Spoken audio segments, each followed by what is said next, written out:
па во Тетово, па во Струмица, јасно кажуваат дека државата мора да се организира, вклучително и сите политички партии, со државни, со економски, со политички и со медицински мерки, за да спречи една појава на опасна милитаризација на македонското општество.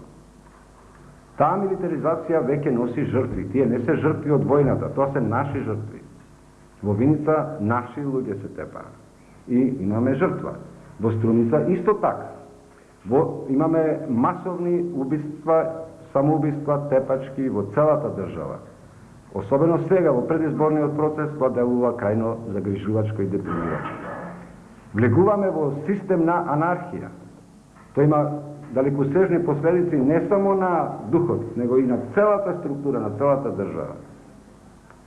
Луѓето кои што биле на фронтот, луѓето кои што секоја чест, кои што учествувале во тоа, сега се во една психолошка криза. Во психолошка криза и целата нација, затоа што и покрај големите фалби кои слушаме деновиве за тоа дека ние сме победиле, јас не знам дали сите вие и ние како граѓани се чувствуваме победници после таа војна. Не сум сретнал се уште никој да така гордо изјави дека ние сме победници. Не знам кај ја гледа таа победа, дали во тоа што уставот ни е искасапен, па не можеш да го препознаеш, дали во тоа што дадовме толку многу жртви, дали во тоа што доживеавме толку економски штети, или пак во нешто сосема друго. Јас едноставно таква победа не гледам. Не знам вие дали гледате. Другата слика на Македонија е што имаме еден застој на демократските процеси, една искривоколчена демократија, која што разглобена, и ако се исфрлат демагошките пароли, се сведува на партиска диктатура на најголемите партии. Живееме во општество во кое се е поделено. Банките се поделени по партии, фирмите се поделени по партии, медиумите се поделени по партии, државните институции се поделени по партии. Цела моќ е сконцентрирана во партиите. Штом си во нив, си некој и нешто. Се што е надвор од тоа е осудено на пропаст. Партискиот интерес е наметнат како државен. Државниот не постои, него е изедначен со партискиот интерес, а во партискиот интерес не представува ништо друго, туку еден збир на личните интереси на раководството на тие партии. Затоа денес имаме прво блокирани институции на државата. Не може ниту едно министерство да нормално да функционира токму од партиските директиви. Зошто? Затоа што моќта на одлучување повеќе не е во министерствата. Сега одлучуваат партиските комитети. Тие водат кадровска политика, тие водат безбедносна политика, тие водат надворешна политика. Тие се. Не може ни еден да биде примен во Министерство за внатрешни или во Министерство за одбрана, доколку не добие виза од соодветниот општински комитет. Доколку нема препорака или доколку не одлучи Централниот комитет на партијата. Моќта на одлучување, реков, е дисперзирана, субституирана со општинските комитети. Последиците од тоа е нефункционирање на правната држава.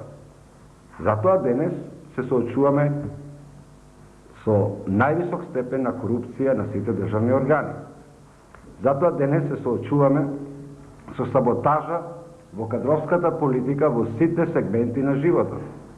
Сведоци сте дека колку луѓе се промовираат во високи кадри на партијата, колку луѓе се промовираат во носители на одредени функции, за тоа немаат нити соодветни квалификации, нити стручност, нити знаење. Од една таква кадровска политика не можете да очекувате резултати, не можете да очекувате нормално функционирање на системот. И една целосна криминализација на македонското општество. Зошто? Од секогаш и во сите земји постои јарачна разлика меѓу законот и криминалот. Таа е тврда граница, таа е непробојна граница. За жал овде имаме една трагикомична ситуација да криминалците станаа полицајци, полицајците отидоа во криминалци. Границата се изгуби некаде. Овде една анекдота ми паѓа на памет. Кога се промовираат партиски кадри, што значи тоа? Во времето на едноумието во Босна имаше еден политичар, Углјеш Узелаc се викаше, имаше општински случаеви, тогаш некој прави проблем и веднаш настанува општински случај, па ќе го менуваат еден председател на општински комитет. И овој упорно го брани. И на крај му вика, зашто го браните, гледате дека е будала. Вика, јас знам дека е будала, али е наша будала, вика, затоа го браниме. Затоа морам да го бранам. Се така и овде, тие знаат дека не ги бива, меѓутоа ги промовира затоа што се нивни луѓе, затоа што треба како да бидат носители на одредена функција.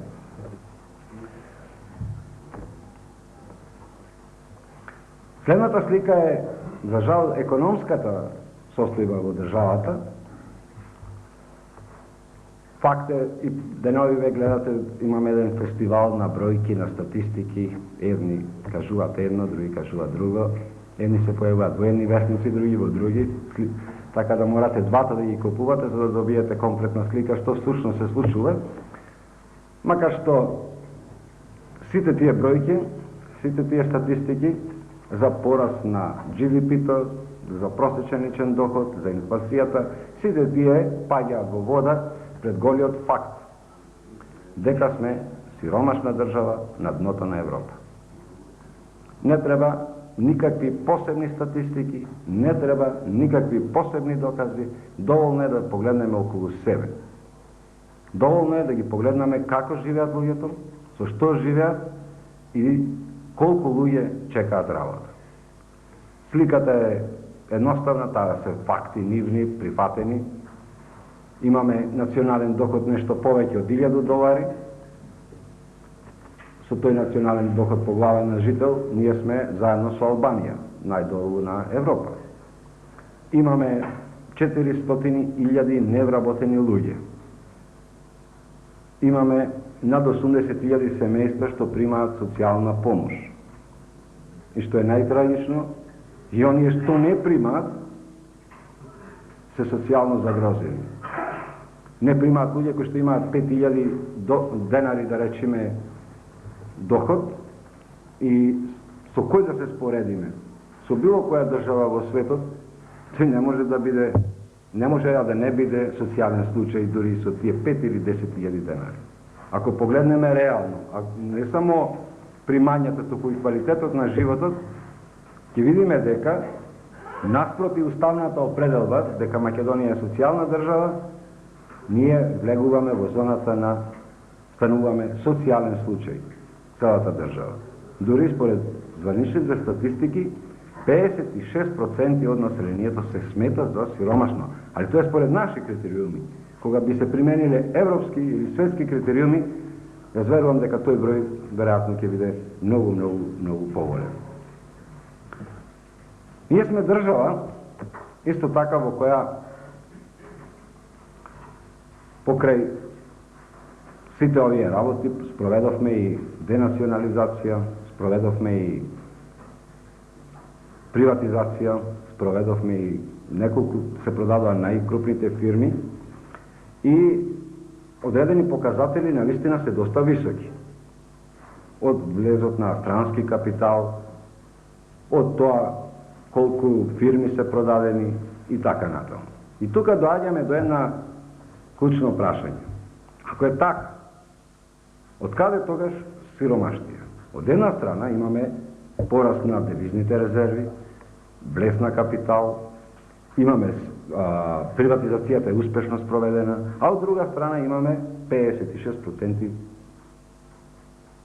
кои живеат во сиромаштија.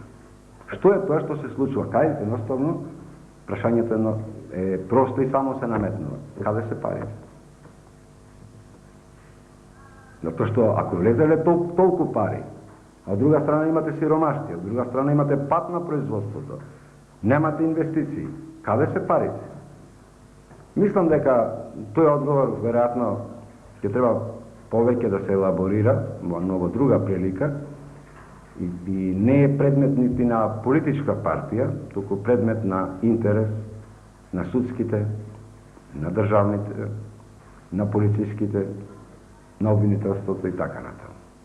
Факт е дека влеговме во зоната на организиран криминал уште многу одамна и дека сите овие програми, сите овие закони што се носат, не може да се реализираат, нити ќе бидат реализирани, затоа што системот кој што е воспоставен е таков. Не очекувајте никаква разврска на случајот, се додека партиите раководат со Министерството за внатрешни работи, со судството, со обвинителството и така натаму. Партискиот интерес, рекол, се наметна над државниот едноставно исчезна. Тоа е таа непријатна, темна страна. Веројатно има уште многу да се зборува, ќе оставиме за прашањата, но има една друга страна на Македонија, која што ни дава надеж и затоа и влеговме во оваа политичка битка и затоа иницииравме формирање на партија, а тоа се следните работи. Прво, имаме прекрасна земја. По сите параметри, по сите природни потенцијали. Земја која што треба да нахрани 2 милиони народ. Со сите реки, со сите езера, шуми и така натаму, со сите рудни потенцијали, со сето она што и Кавадарци, вие во Кавадарци го гледате. Имаме прекрасен народ. Народ кој што ја задолжил и светската историја, и светската цивилизација, и светската култура. Ја создадовме најголемата држава, ја создадовме и писменоста. Ја создадовме и ренесансата во сликарството во нашите цркви и манастири и имаме една континуирана повеќе борба за своја самостојна држава. И што е најважно, во целата историја се легитимиравме како народ кој што го краси хуманизам, љубов спрема другите, како народ кој што има трпение, како народ кој што секогаш се надвиснувал над сите тешкоти и обстојувал. Тешко ќе најдете во светот такви народи кои што со сето она што им го наметнала историјата, географската положба или околностите, обстоил и знаел секогаш што е, што сака и каде оди. Затоа денес многу тешко ни паѓаат тие оценки или неодредени партии кои што го подценуваат својот народ. Ке стане збори за тоа малце подоцна. Нашиот народ, ние веруваме во него, дека е способен и дека може сето ова што ни се случува, сето она што било за нас, да го пренебрегне за многу кратко и за многу брзо време. И во тој контекст имаме прекрасни луѓе. Нашите луѓе ги има насекаде во светот и секаде каде што отишле, каде што работеле, каде што пробале да направат нешто, успеале. Нема човек и денес во Македонија и меѓу вас овде кој што нема идеја за тоа како нешто да направи, што да направи, нема идеја за тоа кој бизнес да го развие, нема идеја како да се излезе од кризата. Имаме и бројни пријатели во светот. Погрешна е тезата дека сите се непријателски расположени спрема нас. Мислам дека некој свесно ни ја наметнува таа теза, за да кај сиот народ се јави една состојба на депримираност, на разочарување, на апатија. Напротив, јас сум убеден дека сите, затоа што во нашата историја никому не сме нанеле зло. И сите не третираат како пријатели. Друго е прашање дали ние сме го искористиле тоа пријателство и сме успеале од сето тоа да извлечеме поука или патока што треба да правиме. Сега, од една страна имаме негативна слика, од друга страна имаме една позитивна слика. И кога одевме на терен, кога разговаравме со луѓето, без разлика од која партија беа, без разлика од која вероисповед беа, кај сите нив гледавме оптимизам, дека може да се успее. Гледавме нешто друго. Прво, восхитени сме од трпението и восхитени сме од можноста да со толку малку приходи, со толку малку примања, со толку малку можности, сите тие луѓе обстојуваат и веруваат и се оптимисти дека може да се успее. Тоа е, реков, она што ни даваше надеж. Сега тука, нормално, го поставуваме прашањето. Во што е проблемот? Зошто ние денес се наоѓаме таму каде што сме? Она темна страна на македонската стварност. Според нас, причините се следни. Прво е неединството во власта. Не мислиме дека треба да воведеме еднопартиски систем, па да имаме лажно единство. Не мислиме ни на тоа дека ние сме тие што треба да ги обединиме сите, и на тоа не претендираме, тоа би било претенциозно. Мислиме на неединството во највисокото раководство во земјата. Тоа неединство, за жал, се манифестира и таму каде што треба и таму каде што не треба. Едно е партиската битка, разликите, борбата, конкуренцијата. Сосема друго е водењето на државата. Ниједна држава не смее и не може да си го дозволи луксузот да има нарушени односи меѓу претседателот на државата и владата, да има нарушени односи меѓу претседателот на државата и министерот за внатрешни работи, меѓу министерот за внатрешни и надворешни работи, меѓу претседателот на владата и министерот за надворешни работи. Она што се случи во Кина е скандал без преседан. Да претседателот на државата и министерот за надворешни работи одат со посебен авион, како да представуваат две различни држави. И внимавајте, тоа е Кина, не е Сомалија или не знам која држава во која ние немаме интерес. Тоа е Кина со право на вето, од која зависат многу одлуки. Кој е нашиот кредибилитет пред таа земја денес? Ние едноставно го губиме кредибилитетот пред таквите држави, пред државите, пред меѓународната јавност. Недопустливо е во време на воена криза, каква што имаме, да се манифестира толкаво неединство во военото, полициското, политичкото раководство. Како да не беа свесни дека целата држава ни се најде во опасност. Мислам дека не беа дораснати на ситуацијата во која се најдува. Не сакам да потенцирам никого. Сите до еден. Не беа дораснати на ситуацијата во која се најдовме. Не може една војна која ни се закануваше со општа граѓанска војна, која ни се закануваше, можеше да прерасне и во балканска војна, затоа што за терористите не беа само тие што беа во Шипковица, стои една Албанија, стои едно Косово, стои многу поголем потенцијал. Нашите политичари во тој момент најдоа да градат политички маркетинг, да се промовираат себе, да се додворуваат на овој или на оној. Такво неединство не смееше да се дозволи ни во мирно време, а не во услови на војна. И тогаш, кога не се успеа, барем за виталните стратешки интереси на државата, да се постигне единство, многу е тешко после. Многу е тешко сега, кога е веќе мирно време и кога веќе почнуваат да испливуваат личните, партиските, кариеристичките интереси. Втората причина, според нас, за кризата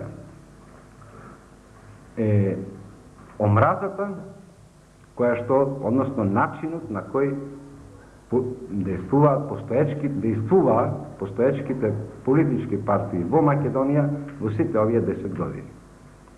Бевме сведоци на едни избори, на 3-4, ова се четврти парламентарни избори, на 3 локални избори, на 2